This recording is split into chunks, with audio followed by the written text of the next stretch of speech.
DoorDash laid off 6% of its company's staff, 1,250 people. Facebook laid off 11,000 of its employees, 13% of its workforce. Same month, Twitter laid off 3,700 employees. September of 2022, Snapchat 1,300 individuals gone. Zillow, a month before that, 300 employees gone. 2023, it continues with IBM, 3,900 individuals gone. Spotify, 400 individuals gone. Google, 12,000 employees laid off. Microsoft, 10,000 laid off. Amazon, 18,000 worldwide centers gone. And there are more planned for 2023.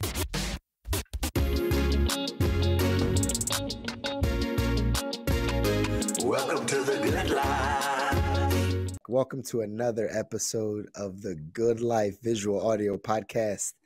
I'm one of your hosts, C. Muzan. I got Kabi, Coach, here in the building. Say what up, bro.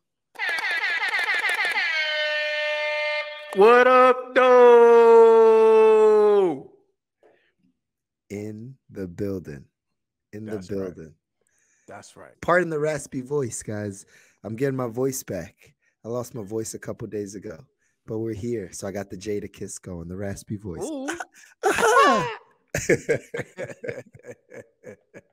Yep, definitely no 30s, man. Shout out Jada Kiss. Kiss of death. Mwah. That's it. But how you been, man? How was your week? Been good, solid, chopping wood. As you guys know, just staying consistent, kind of doing the same things over and over again with work, working out, home. Nothing too major, as I get a little accent as I say that. Nothing too out of the ordinary this week. Just consistently about chopping wood, man. How about you? Same. In all honesty, I feel like this is a superpower. I was thinking of this earlier this week about having a routine. A routine I can stick to gives me like just great joy and pleasure and like clarity and foundation. Like I feel good to be in a routine. Some people need like all types of stimulants and different things. And I'm just like, man, really looking forward to hitting the gym tomorrow morning and just doing my thing. Really looking forward to just knocking out these trainings at this time. Like I'm so excited just by having a routine that I'm okay with what some people would call the mundane, because it's a routine that I've created. Some people might hate their routine because it's a routine that was given to them, like AKA a job or, school or whatever the case is. But like I created this routine and I really enjoy it, and it helps me. It helps me stay sane. So now, let me ask you, obviously we have different folks, people who like routine, people who don't like it for whatever reason, right? Some people just don't like doing the same things all the time, regardless of if they created it or not. And others need to do the same thing over and over again. Otherwise, they go insane with all the different things that pop up.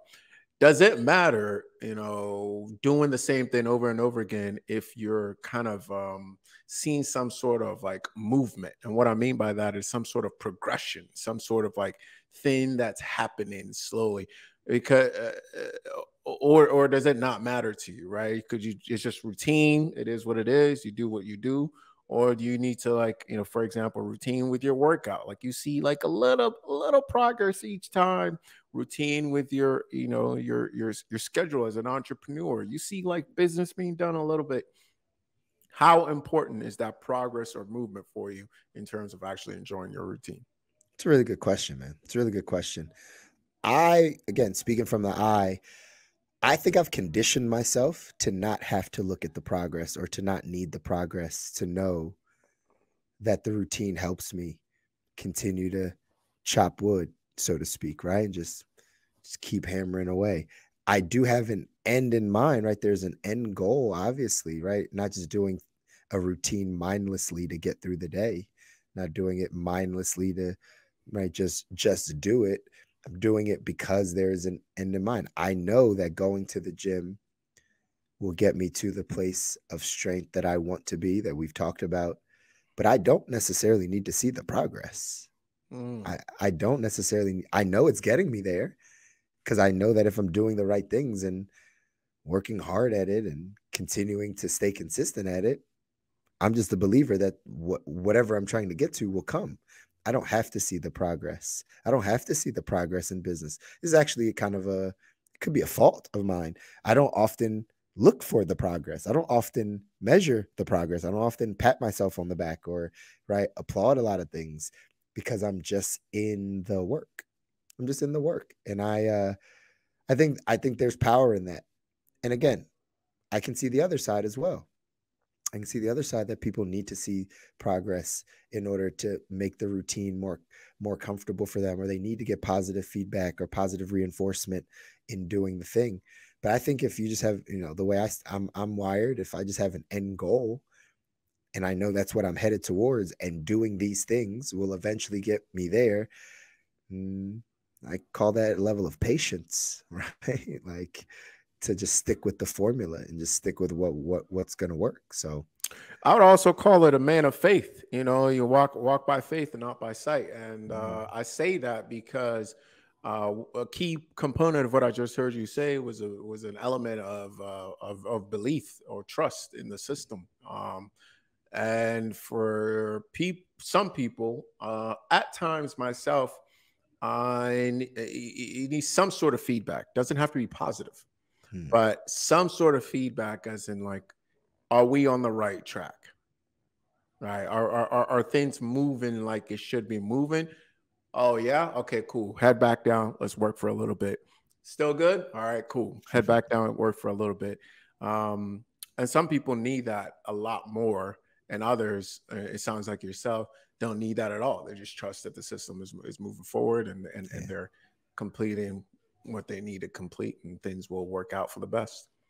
Absolutely. And again, I think you can find success in both areas. The other side, I don't understand fully the needing the constant change. I don't know how you get to where you need to go. If it's like, I need to, some weeks I do this and some weeks I do this, and then I get tired of this, and then I go here, and then I need to switch it up. And then like, I don't fully understand that side. Maybe somebody can help me with that side. Yeah. I think that's an interesting point. I was just watching a show about, I think it was like masters, people who are masters of whatever it is that they do. And there was two individuals, both designers, right? And their process was completely different. One was just like methodical, right? Was A, B, C, D, like very methodical, very clean, everything was just like, I wouldn't say robotic, but very much, finding the pattern and following the pattern. The other one was all over the place. She's like, if I show up to my office and I have to sit there for more than like 5-10 minutes to do, no, I hate that. I like to be all over the place, getting into people's work, making a little comment here and there. Like, I like to be moving and have, I like to be interrupted, right? When I'm in the middle of something, I'm interrupted, ask a question, and I can solve it real quick and go. Like, she just likes to be in this, like, chaos, what appears to be a chaotic dance. Right. Teach his own, man. I guess that works. I would, and I don't know how, the show you're referencing or anything. I'm not sure how long they were in their craft work, so to speak, right? But I would 30, 40 plus years. And, I would say, like, where do they measure up? Are they at the same level? Because if so, or they're both about masters of it, then, to each his own. Like I said, everyone has a different learning style. Everyone has a different style of performing, so to speak. So, hey, if it works for you, it works for you, right? That's right. Anyway, brother, two by two. I was gonna say, first off, you got a Detroit fact. Now listen, I was gonna let Detroit breathe today, man. We can't let Detroit breathe. If you don't have if you don't have one, I have one. I saw one. I think I might have sent it to you. Go ahead. On Instagram, I saw this, right? I forget the name of the group, so I'm not gonna be able to get it. But either way, there's a group of black men in the city of Detroit that are covering women specifically black women, by pumping their gas and watching them when they're at gas stations at night. Right? Stand up, gentlemen. Stand up, guys. Being out there protecting queens, protecting women that are out there, right? Around with all the randomness that happens. They're saying, you know what? We're going to protect them and we're going to make sure their gas gets pumped. We're going to make sure that they get escorted into and out of stores late at night so that, so that there's some protection. Wow. Brothers of the new era. There it is. Detroit. There it is. Where would you find that other than the great city of Detroit, huh? See, this is what I'm talking about, man. Look at the quality of individuals, man. Giving up, they're not getting paid. You know, they're not getting paid for this. It's just goodness out of their heart, looking out for how do I make my neighbor better? How do I make my neighborhood better? How do I look? See, this is the type of brotherhood you don't really see in other parts. You know what I mean? Shout out Detroit. God, listen, man. If they turn up the temperature a little bit in Detroit, I'll be living there. All right? If they turn it up just a little bit, tad too cold for more.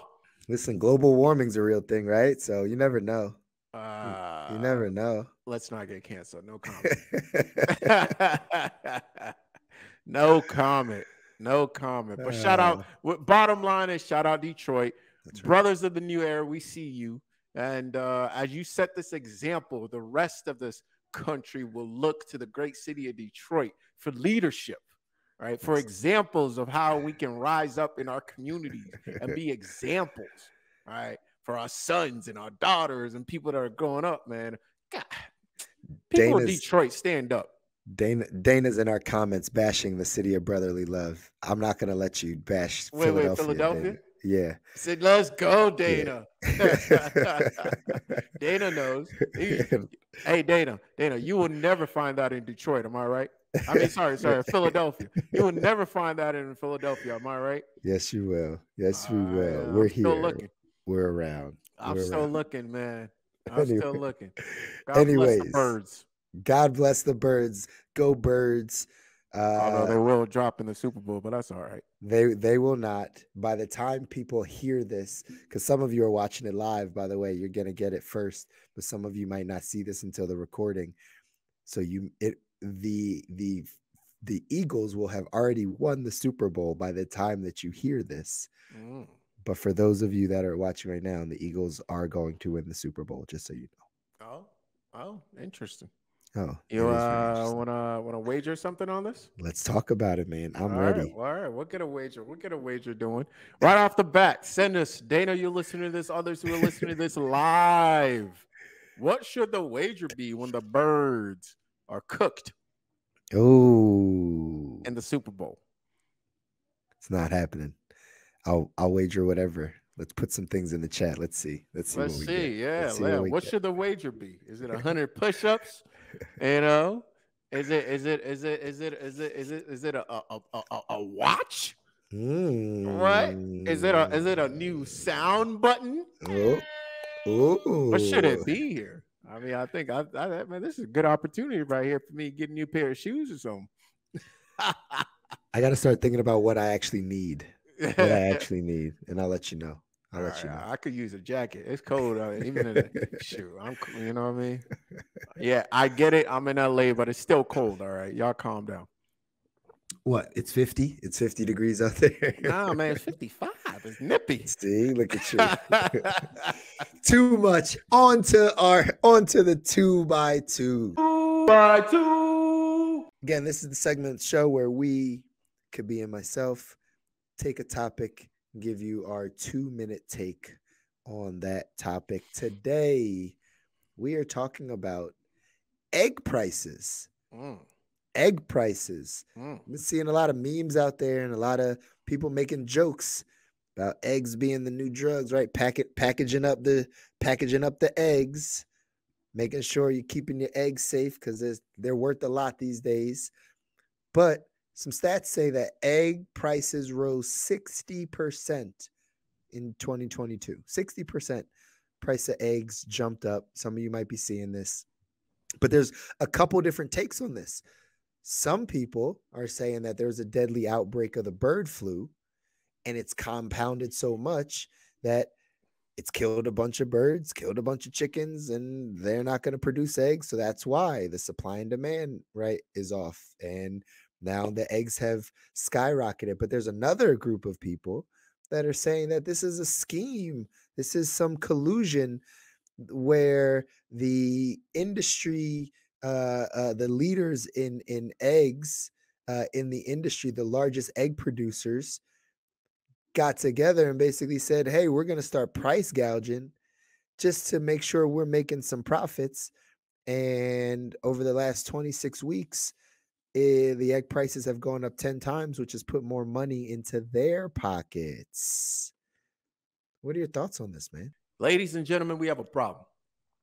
We have a problem. This is a problem that we've been highlighting for a very long time here on The Good Life. And let me state it plainly.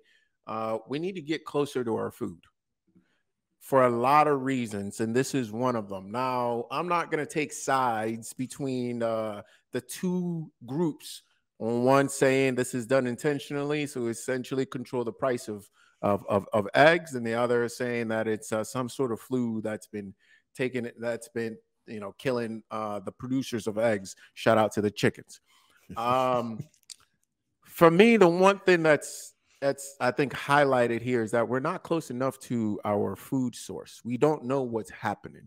It used to be there was a time in history, right here in this very country, where every family owned chickens, they owned cows, they grew their own food. So not only did they know where it was coming from, if there was a flu, they knew. If there was something wrong, they knew. They also had a greater connection to the food and greater appreciation for the food.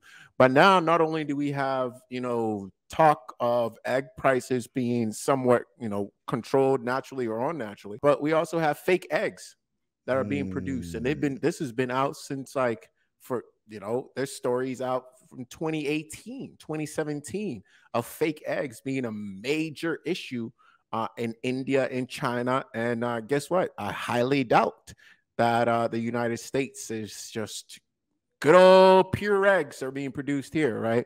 A lot of these eggs are very hard to tell the difference between the two. But obviously, they're not as good for you as natural eggs. And I think this is a microcosm for the entire food story that's happening globally, and let's speak to the United States here.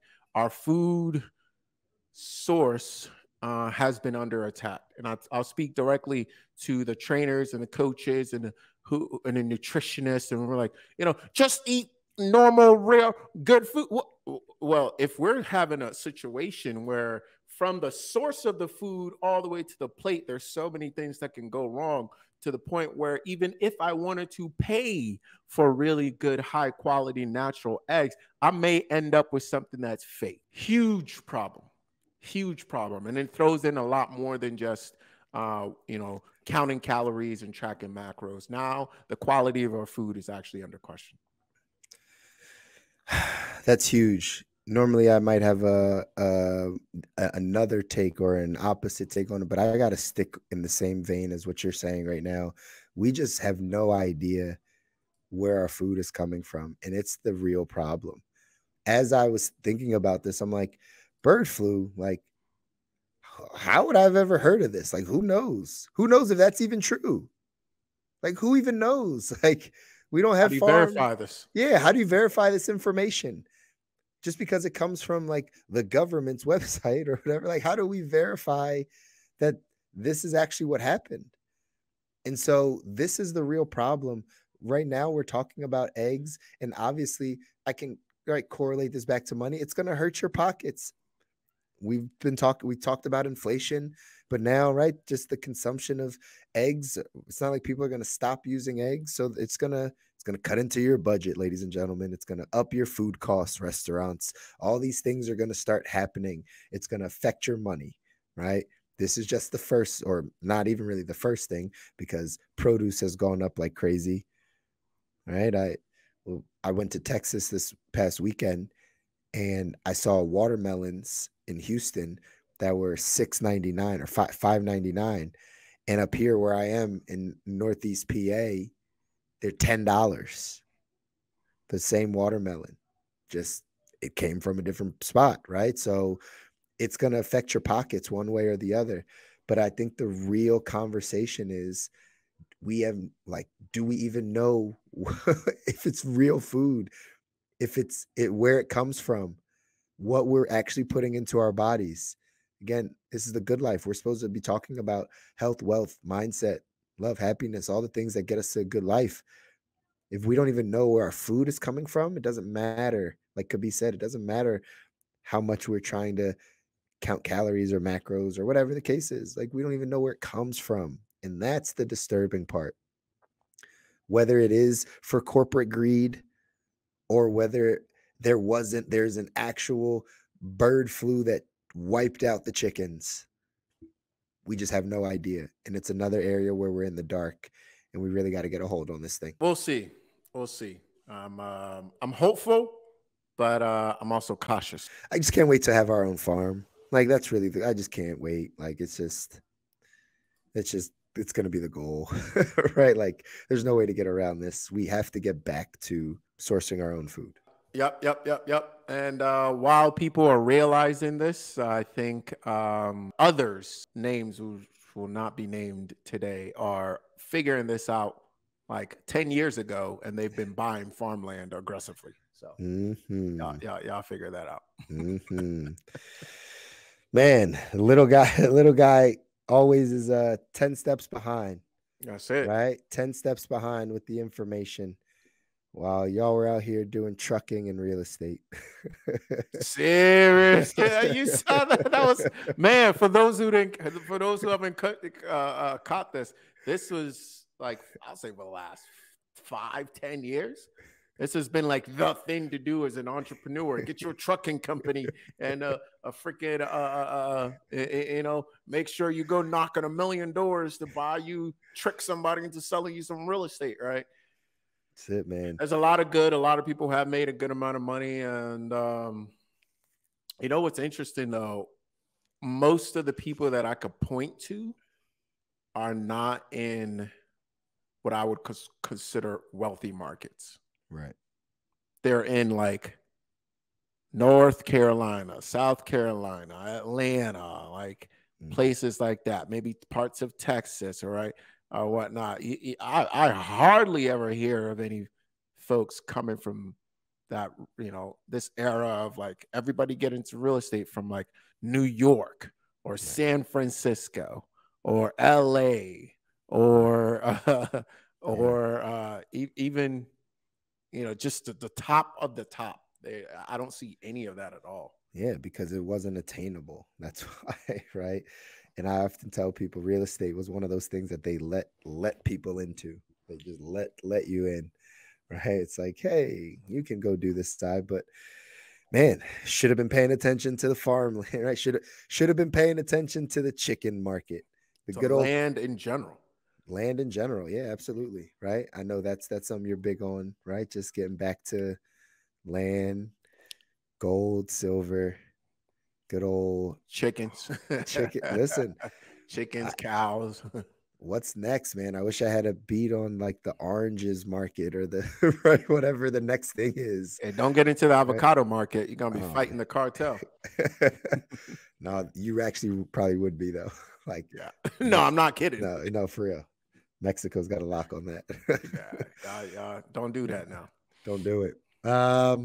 Into our topic today. Layoffs. What to do if you are in fear of getting laid off or you've been laid off. Because they're coming and they've been happening. I don't know if you see the statistics on your side. Could be if you have it. But give the people a couple of these statistics around layoffs, because a lot. I mean, you sent me an article a little bit ago about all these tech layoffs just happening back to back. Yeah, it's horrible. Yeah, I'm a Gary V fan to a degree where I watch him for some business stuff, and I remember he did what he calls a 4Ds, right? Where he talks to other business, like it's basically like small to medium sized business coaching, right? Like just in group coaching. And this was maybe 4 months ago, 3 months ago. I saw him do one, and the guy was talking about not having enough employees or not having enough employees or people that he needed. He was like, and Gary straight face was like, don't worry about it. Come second quarter of next year, give it another 6 months or so, you have people lining up knocking on your door. It's like he just said it real casually, as if like he just knew this was gonna happen, but like it's really happening. Like, Oh, it's happening. people are getting laid off left and right, Yeah, left and right. yeah, it's really bad. I mean, we could go forever, but on November 30th of 2022, you know, DoorDash laid off 6% of its company staff, 1,250 people. Meta, obviously, Facebook laid off in the same month 11,000 of its employees, 13% of its workforce. Same month, Twitter laid off 3,700 employees. Then in September of 2022, Snapchat, 1,300 individuals gone. Zillow, a month before that, 300 employees gone.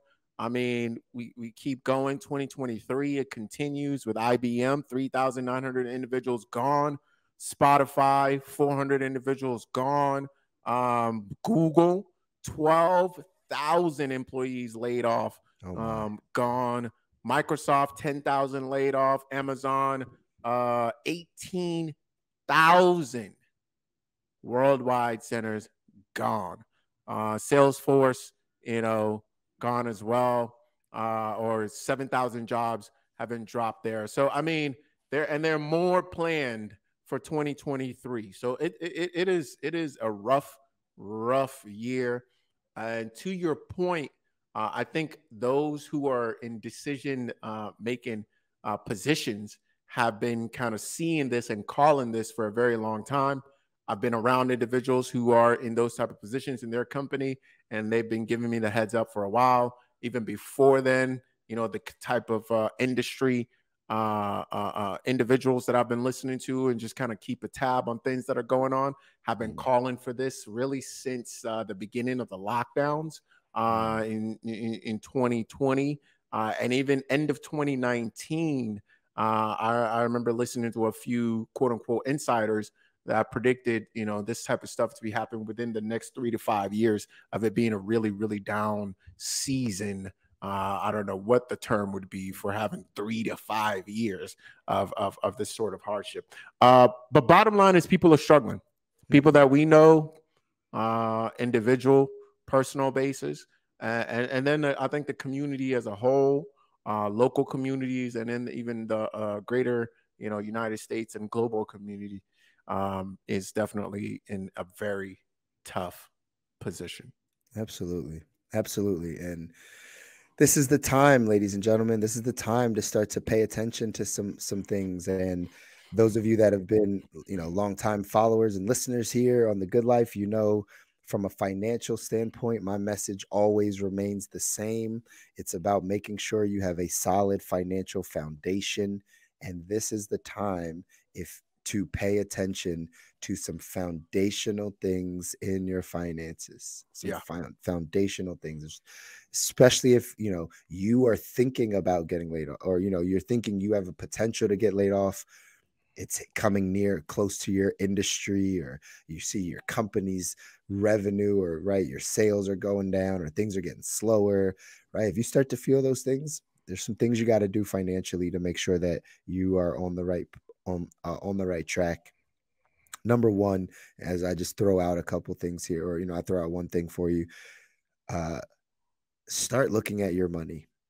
Again, those of you that have been listening to us, you've heard me say this multiple times, but I still sit down with people on a daily basis that do not actively look at their money. They do not actively see exactly what's coming in and what's going out. They don't really know. They know how much money they might be coming in from their job, but they really don't know where it's going. They have an idea. They have a ballpark. They know they got a little habit. They know their bills are kind of high, but they don't actually look at their money.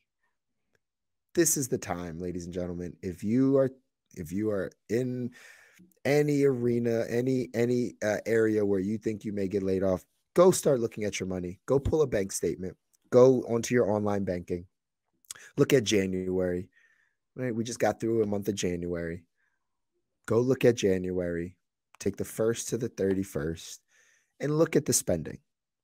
Look at the spending. Just start to become aware of it. Start to become familiar with it.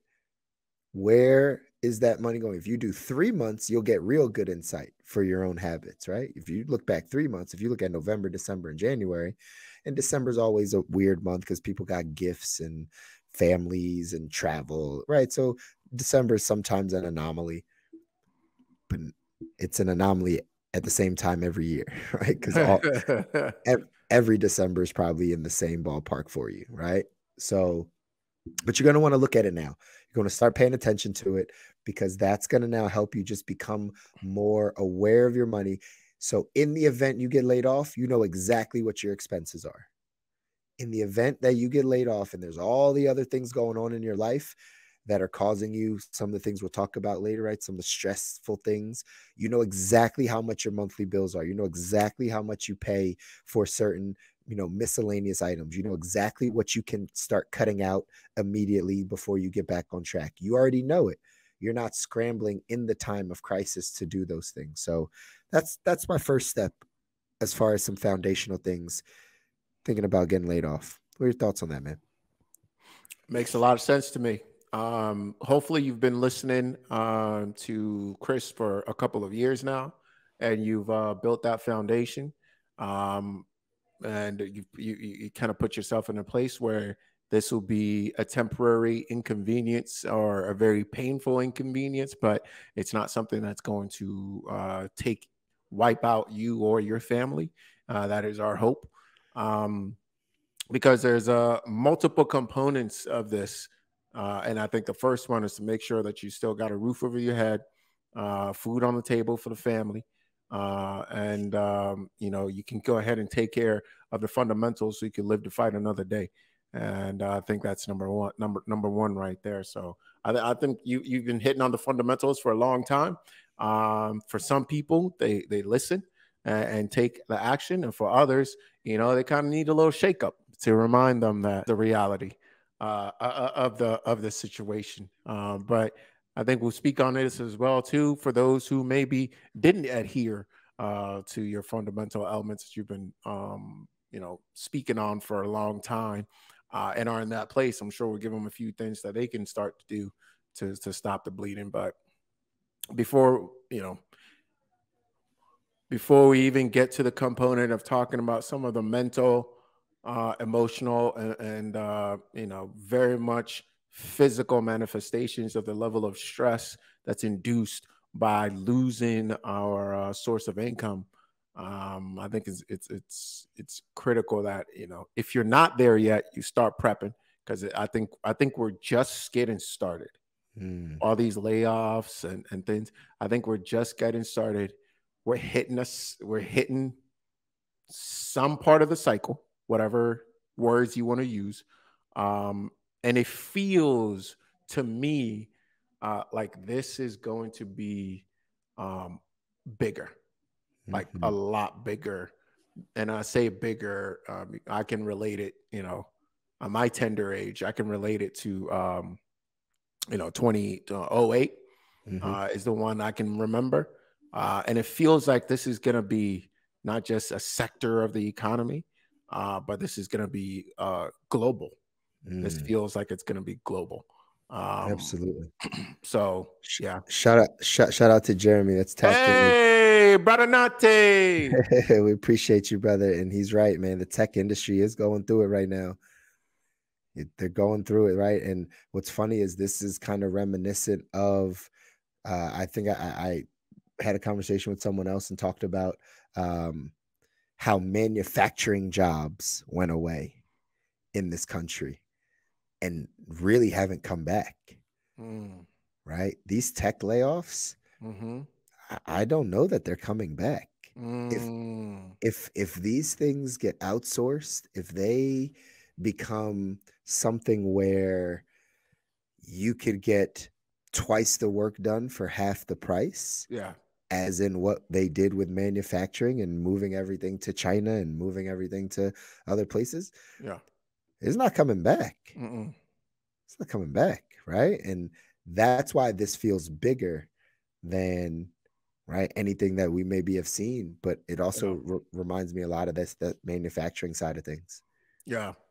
Well, we have like what I would call local and a global economic crisis that's taking place, right? We have local in the sense of like jobs, et cetera, but we also have a global in terms of like the entire global economy as we know it is shifting between beneath our feet. Mhm. We've talked about this before in terms of on a much more macro level.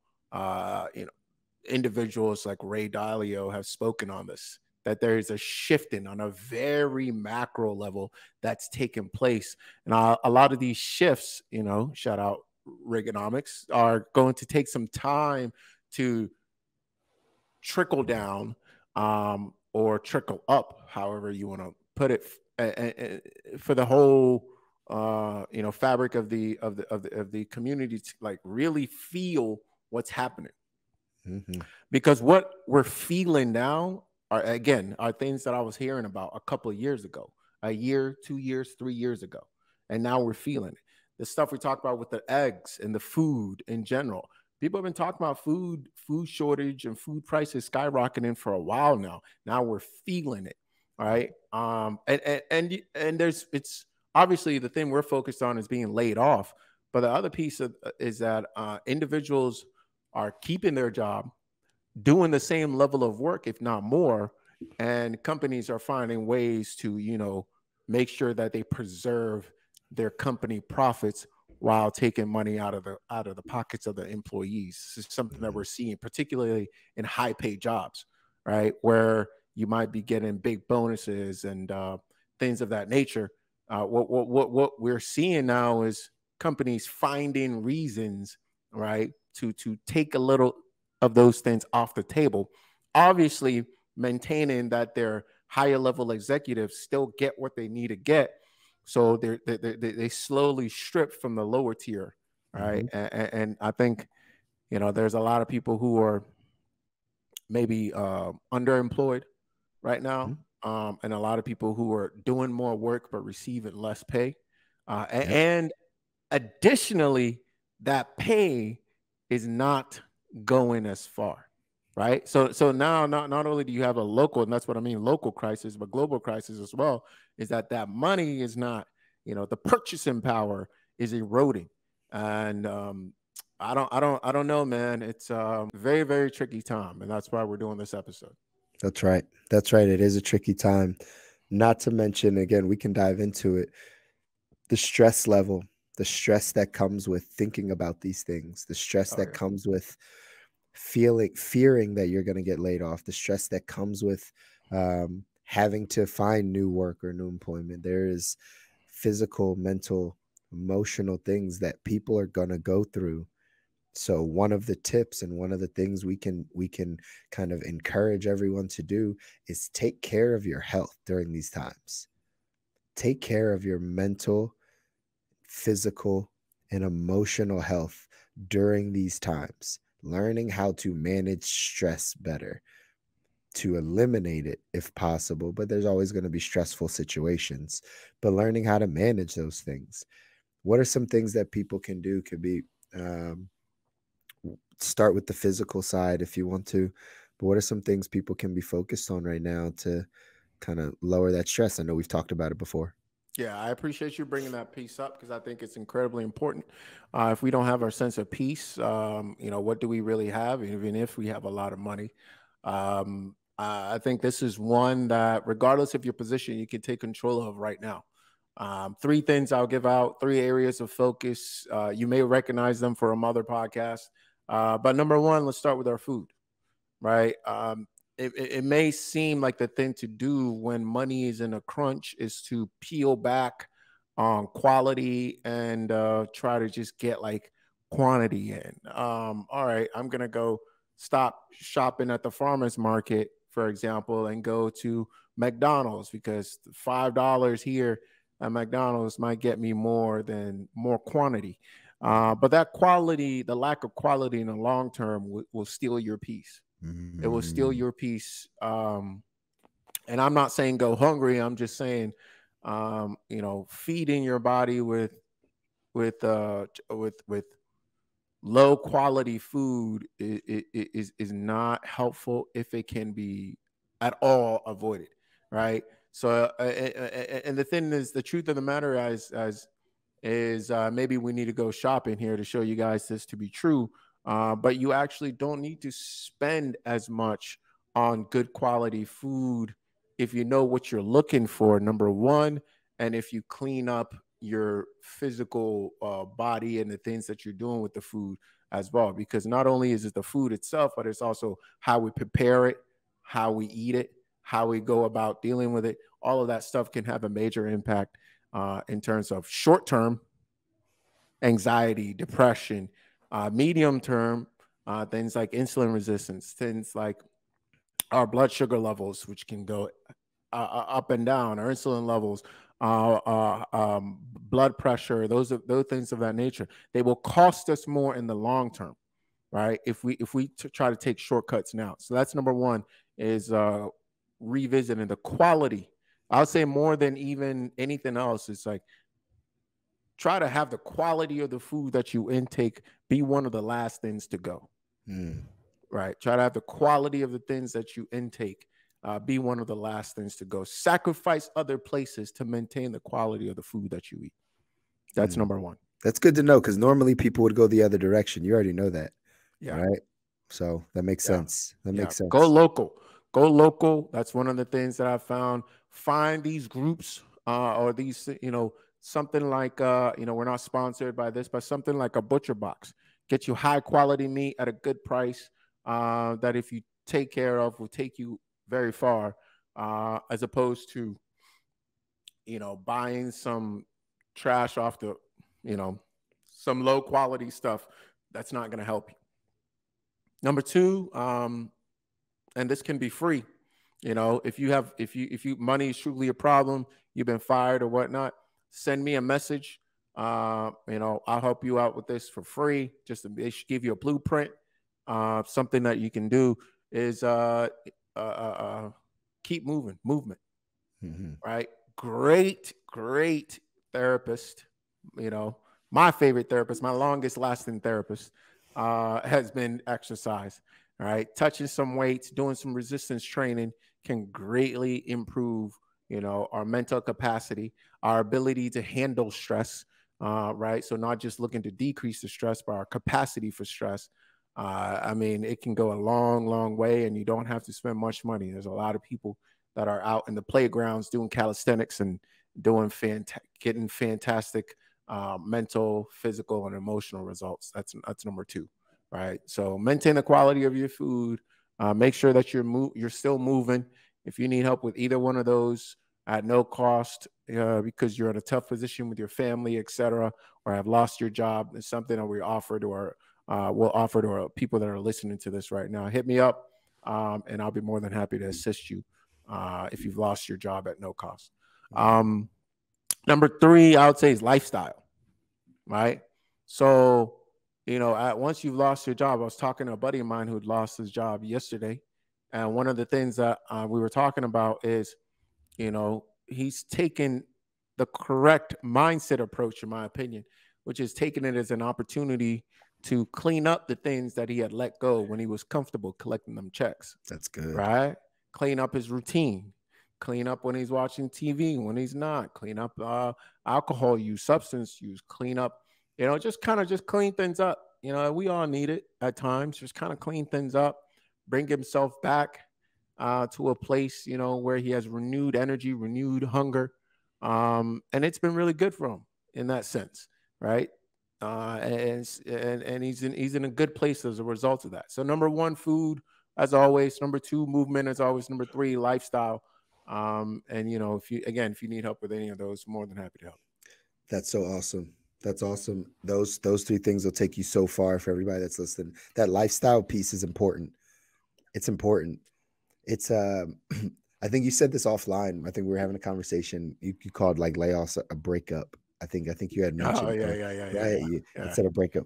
But it's such a great analogy because it's funny. I was thinking of this at the gym a couple weeks ago. Like when people get divorced or they break up with like their significant other, why does like inevitably one or both of them like get better in life? Like they they like drop a bunch of weight, they Yeah, become more personable, they look happier. Like it's because that breakup that it changes everything, right? It changes the habits, it changes like how you're operating, and so then people start moving in a different direction.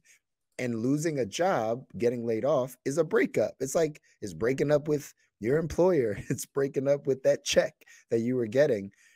So that's like the perfect time to then start to change some things in the lifestyle.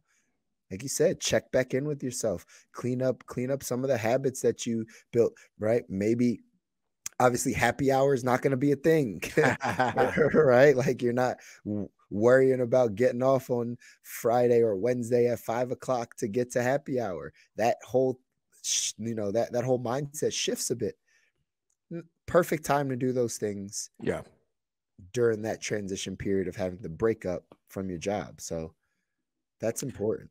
It's funny you mentioned that, man. We know our three greatest teachers are heartbreak, empty pockets, and failures. So that really definitely fits. And and take one of these things. These can be, elevators. They can either take you up or they can bring you down. That's right. I like that. I like those three. Uh, give you guys another tip of kind of what you should be thinking about or how you could be thinking about things, um, or what you could be doing if you're experiencing a layoff or these stressful things. Go and network with some people. Go and Mm, go and shake some new hands. Go get around some new people. Right. Very similar to that lifestyle conversation of you're probably in a certain lifestyle because you were doing the same things, because you're around the same people, either at your job, at your place of business, right? Or just whatever you were doing on your time off. But now, if you have some time open, instead of, just burying yourself in stress and worry, go make some new associations, go have some new conversations. And I think I put out some content about this a while back, but like, shaking hands and open, right, and having new conversations, it opens up doors for opportunities. You get a chance to get some insight on some things. Maybe you meet your next employer. Maybe you meet your next business partner. Maybe those types of things alleviate stress and bring you more energy and get your mind to open up a bit more because you hear what other people are doing or have going on. Oftentimes, though, we do the opposite. Oftentimes, we get laid off. We're in a bad place mentally. We're not managing our emotions properly. So we sink back in. We sit at home, right? We sit on the couch more. We move our body less. We do less of those things. And so you got to push against it. You should go out there and be shaking hands with people. Try to figure out kind of where other people are, not necessarily just at the bar, right? But at, you know, other places where you can find higher associations or associations with people that will raise your vibration, so to speak, right? I think that's going to be a good one for people because our natural behavior is going the other direction typically. yeah. Yep. Yep. Nothing to add to that, brother. I think that's spot on. It's huge. It's huge. So outside of networking, we already kind of talked about taking care of yourself. Obviously, on the financial side, paying attention to the financial things. I'll add in the other part of the finance part, which is maybe you should be thinking about how to start creating your own income.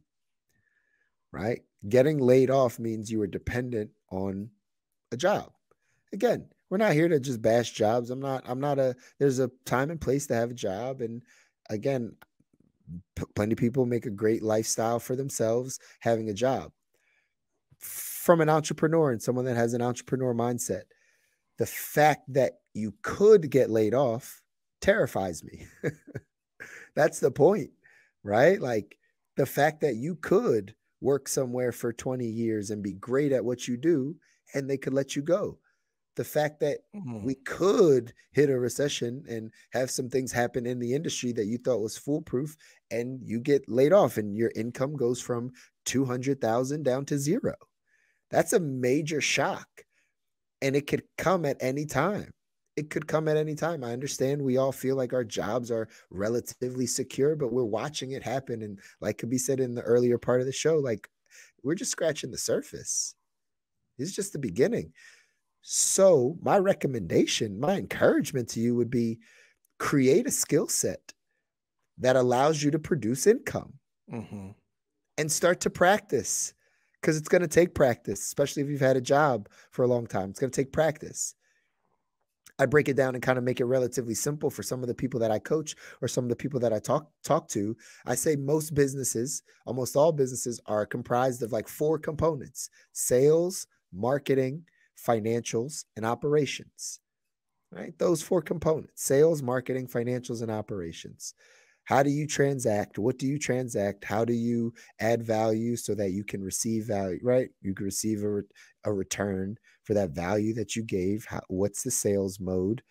Marketing, how do you get more people to hear about you? How do you get more people to pay attention to what you're doing? How do you get the word out to more people?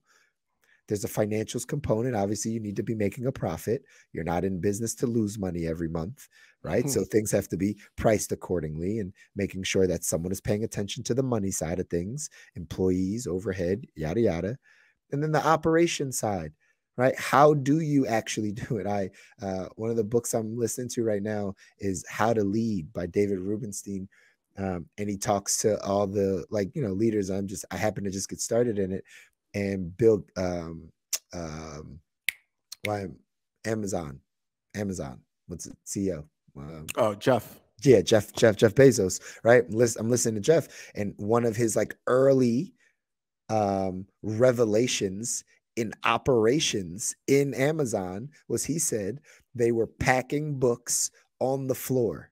They literally didn't have tables. They were packaging books, putting them into shipping bags, and like taking them to the post office. And one day Jeff Bezos says, you know what we need? We need knee pads, right? Knee pads to help us out because my knees are hurting being on the floor. And he said one of his employees looked at him and was like, no, we need packing tables.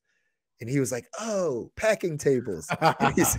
And he said that like quadrupled their business right away. That's operations.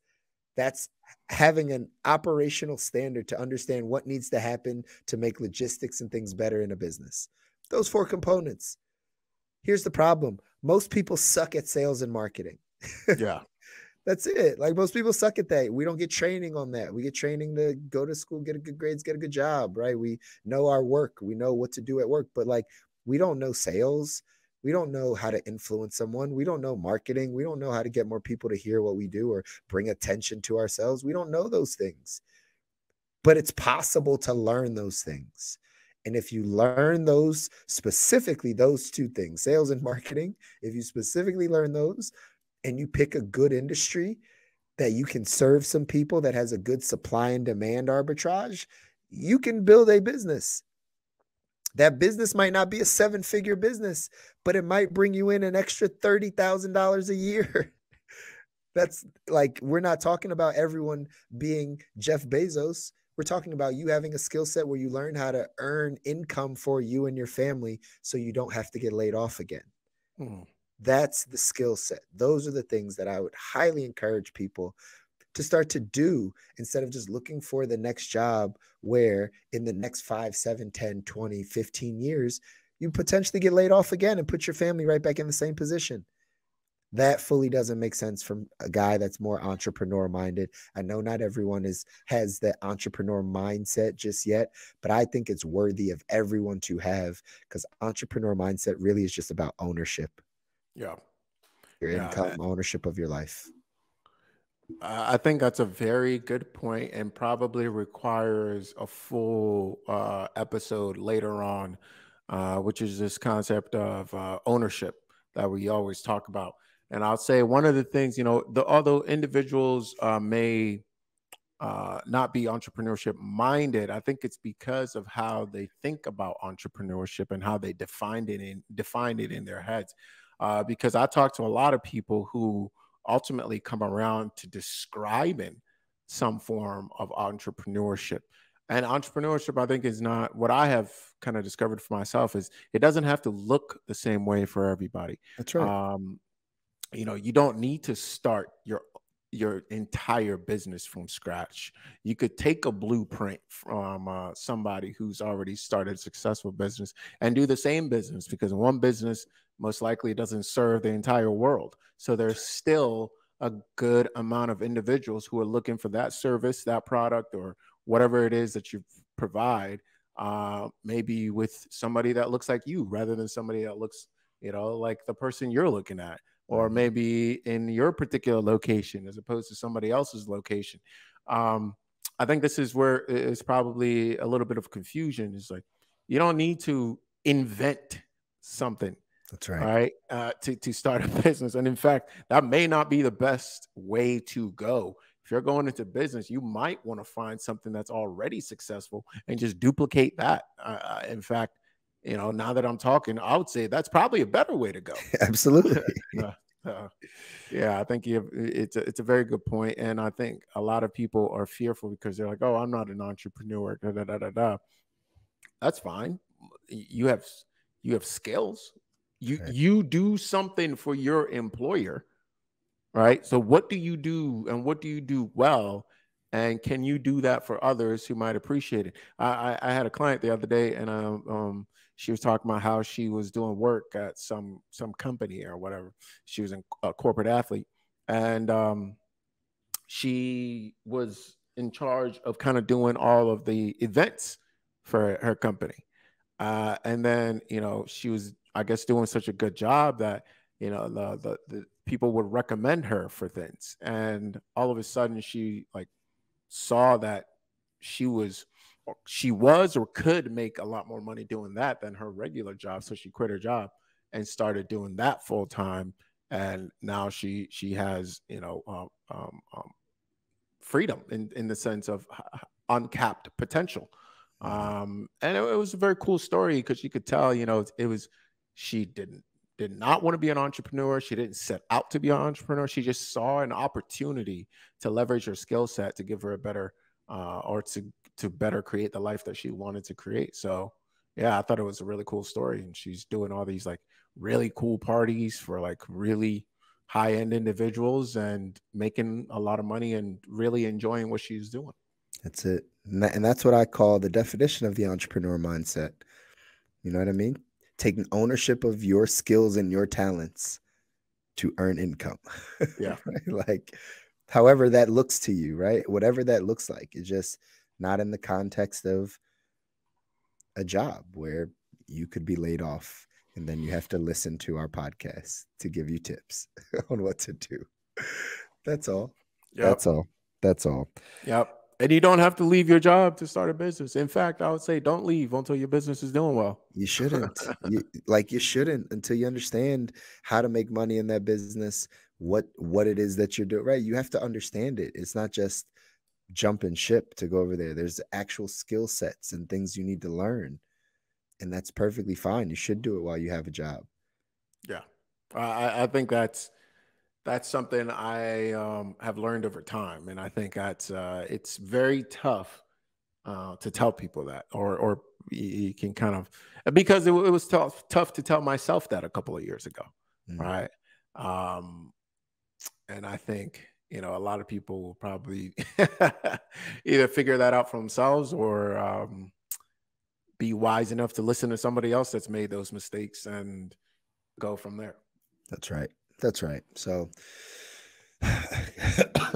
guys, I think we've given you enough, right? Yeah, that's about it. That's about it, it. ladies and That was gentlemen. it. We'll take us home. I told you I'm just getting the voice back, right? The Yeah. raspy.